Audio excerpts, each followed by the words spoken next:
देखिए, मेरा कोई उद्देश्य सियासी बवाल मचाने का नहीं था। सिंपल सी बात है कि हमारी प्रदेश कार्यकारिणी की बैठक थी और प्रदेश कार्यकारिणी की बैठक में माननीय कंसोटिया सर, जो हमारे अजाक्स के 21 साल से अध्यक्ष थे, उन्होंने अपना इस्तीफ़ा सौंपा और इस्तीफ़ा सौंपने के बाद में सर्वसम्मति से प्रदेश कार्यकारिणी ने मुझे प्रांताध्यक्ष अजाक्स का नियुक्त किया।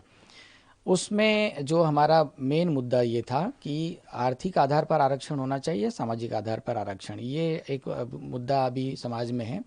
इस मुद्दे पर हम सब लोग अपने अपने विचार व्यक्त कर रहे थे और हमने यही कहा था कि जैसे कुछ लोगों का ये मानना था कि भाई आईएएस ऑफिसर अगर हो जाते हैं तो उस परिवार में किसी और व्यक्ति को आरक्षण की पात्रता नहीं होनी चाहिए। उस पर विचार व्यक्त करते हुए हमने कहा था कि यदि मान लो मेरा बेटा, चूँकि मैं आईएएस ऑफिसर हूँ और मेरा बेटे के साथ में मतलब अगर मैं आर्थिक रूप से संपन्न हो गया हूँ और सामाजिक पिछड़ापन मेरा अगर दूर हो गया है, तो इस नाते कायदे से देखा जाए तो हमारे समाज के साथ में, हमारे समुदाय के साथ में, हमारे बेटे बेटियों के साथ में रोटी बेटी का व्यवहार होना चाहिए। केवल इस बात को में से एक लाइन हटा करके और लोगों ने उसको प्रचारित किया। उनके बारे में हमारी पूरी जानकारी मिल चुकी है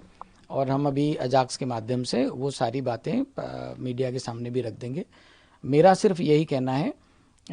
सभी समुदाय के लोगों से कि हमारा किसी भी समुदाय के प्रति कोई दुर्भावना नहीं है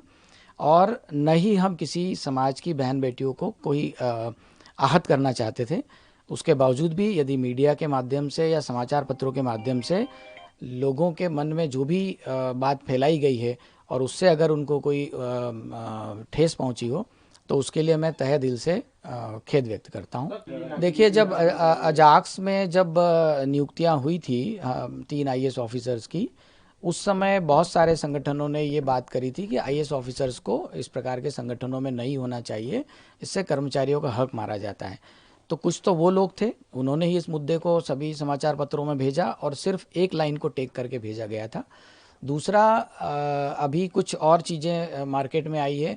और उनका ये कहना था कि संगठन अजाक्स जो है 2 संगठन हैं और उसमें असली नकली की लड़ाई की भी बात आ रही है। तो ये जो वही लोग हैं जो इस बात को भी फैला रहे हैं, इसके अलावा और कुछ नहीं है और वो सीधे सीधे ब्राह्मण समुदाय को निशाना बना रहे हैं।